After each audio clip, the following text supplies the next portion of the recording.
here is the brand new 12100 battery. We will do the waterproof one, and here we will test the battery voltage right here. Okay.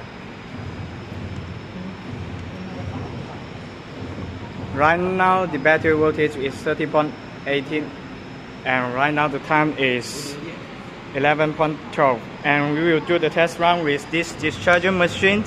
And right now we will put the battery into the water.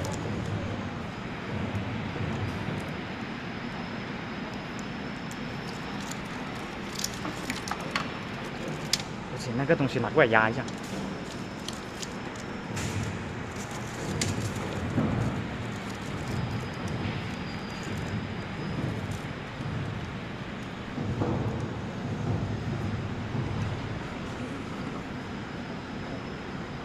This machine, and right now we will do the test run